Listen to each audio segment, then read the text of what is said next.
All right. So last time when we were talking about profiles, we were actually using for sweeps. So therefore we are creating geometry. And even though you can use a sweep to cut other geometry, really cutting or removing geometry is going to happen with a void sweep. So we're going to talk about how we can modify the counters in this little kitchen that we've got here to actually have a knife edge or a bullnose radius, something that's a little bit more detailed for when we cut a section, or just for those 3D views to make sure that they actually look the way that we want. Okay, so I'm going to make a couple changes here to the view just so that it's a little bit easier to see. I'm going to override my view template.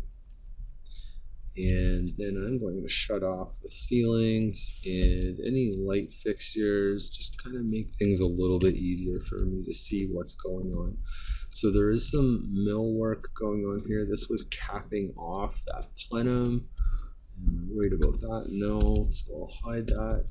And then we've got a couple of these walls here that we're just capping this off as well. So I'm focusing on this. So I've got this piece of countertop. I've got this piece of countertop, this piece, and there we go. Okay, so let's just isolate that.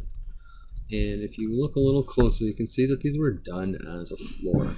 Okay, so that's fine, but if something happens with category floor, then the countertop is going to react that way.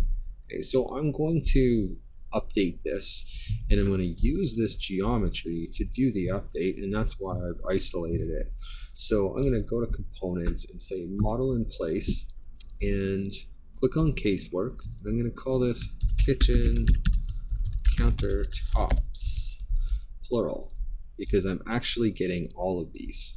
Okay, I'm going to go click on extrusion and set the reference plane to be the underside of the current floor. And if you want to just verify, you can hit this show option up here in the ribbon, but I don't really need that. I'm pretty happy where I've got it. You can see the work plane is saying floor counterbar.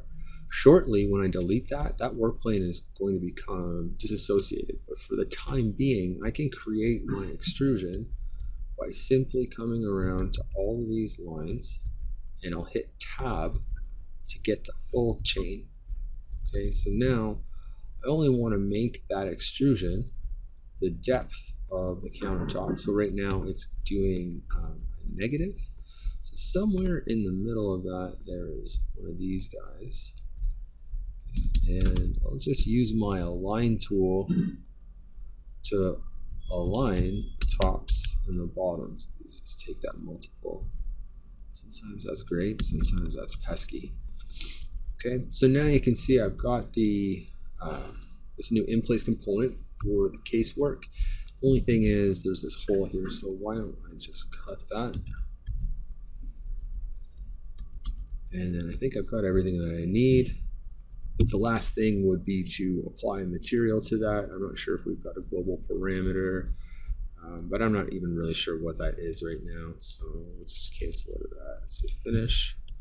If I go over here and select one of these floors, I can see it's this black and glossy. Okay, but important part is I was able to use the sketch of the floors to create this one single component that I can now use a sweep, a void sweep, to make that a little bit more detailed around the edges. Okay, so I'm going to reveal everything again and come to the casework. I'm going to hide that and then find these individual floors. Just start deleting those.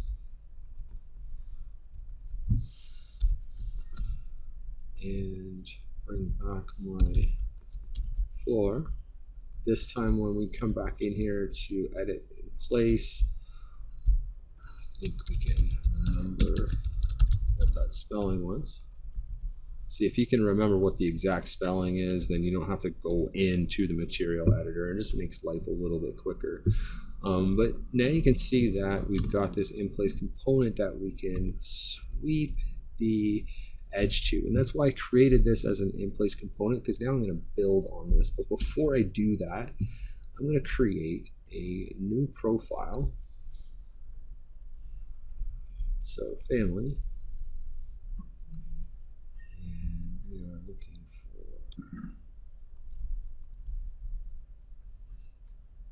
profile. Let's choose this one here. Now when it opens up this, I'm going to make 2 reference planes right off the hop, just like that.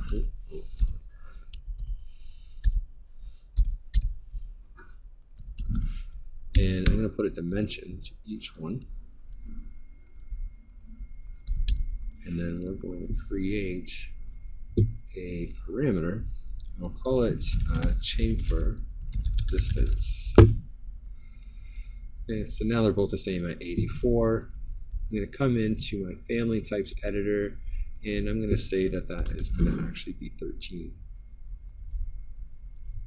Now what I'm doing is I'm priming this framework so that I can create my geometry, which is just going to be what I'm going to be removing. So I'm putting those 2 lines in there, and then just making that arc. Now that's everything I need for this. Let me just get these align locked. Now these dimensions could be changed. Well, no, I'm not doing this the right way. That's for the ball nose. Okay, if we're saying chamfer distance, then this should just be another straight line. Okay. But I need to flex this just to make sure that these all stay together. One of the things that you can do is hover over the line to see if the locks come up, and if they are, you know you've got your locks in place. But we'll just try changing this to 16, and we see everything shift the way that we want. So I'll bring that back to 13, create a type, we'll call that 13 millimeters. And why not create a new type called 16 millimeters while we're in here? I'll hit apply on that. Come back to the 13, hit apply on that. I should see it shift. Okay, and then I will save that family. I'm going to save this into my 2024. Oh, actually, I'm using 2026. So that's fine. Well, let's just put this into the 2026 library under profiles, and we'll call this chamfer profile. So now if I load that into the project we were just working on, and we come back here to this piece of countertop, then we can come in here and we can place this void sweep wherever we need it quite quickly. Okay, so right now we're in the edit extrusion. We're happy with the extrusion, but what we want to do is add another form to this in-place component. So if I come back here to create after activating the in-place component, I'm going to isolate the geometry I'm modifying, and we will click on void form and go void sweep. And because we have defined edges, I can just use this option here, pick path. So I'll grab one,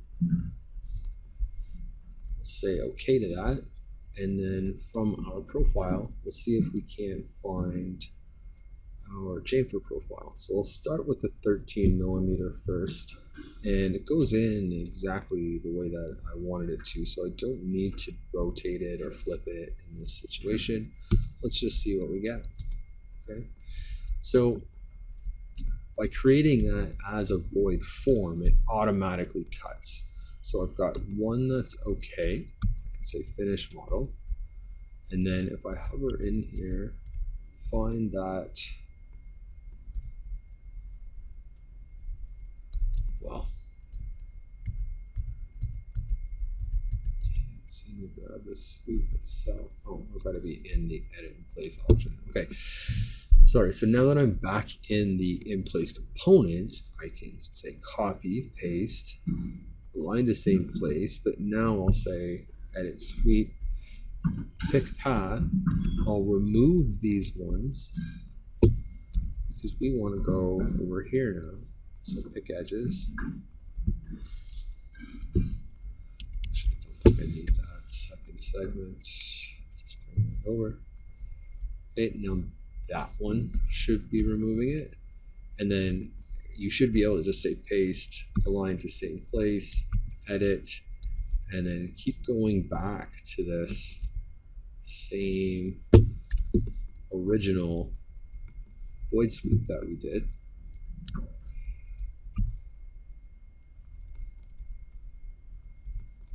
I'm only doing this on the front facing edges. If I've got a stove in between there or a kitchen fridge, and I'm going to leave that as is.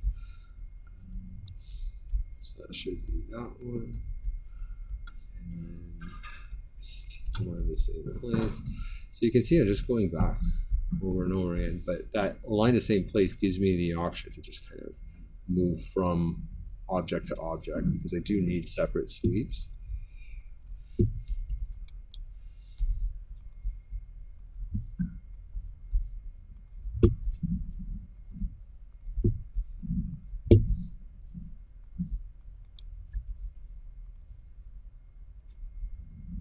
I think it's all these edges here. I don't think it's that one. Okay, so I think we've done that. We want.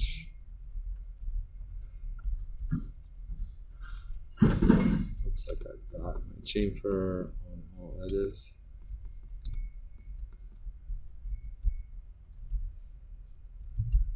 Okay. Now, the important part, I guess, the real flex and power that comes from this is that perhaps somebody is like, oh, well, that's not a big enough knife edge or chamfer or whatever. That's not really the case, but you could do some more powerful editing. For example, if this wasn't an even chamfer, right? Let's say we go back to that profile.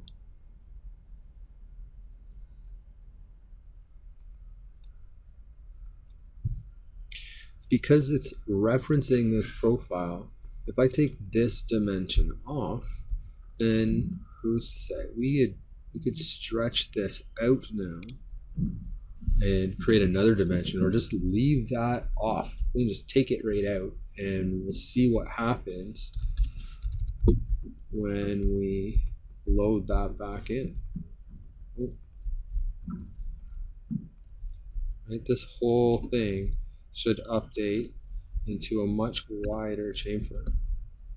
Okay. Now, I'm not saying that we want to do that, but that's the power of the editing, is that we can go back, modify the family, and then it updates globally everywhere. Okay, I'm going to end up changing that back and remodeling that whole thing in 2024 so that I can use it in previous projects. But that just kind of wraps up some of the stuff we were talking about with profiles. So if you have any questions, throw them in the comments, and I hope you enjoyed the content. If you did, hit the subscribe button, and yeah, we'll see you again soon. Thanks for watching. Bye now.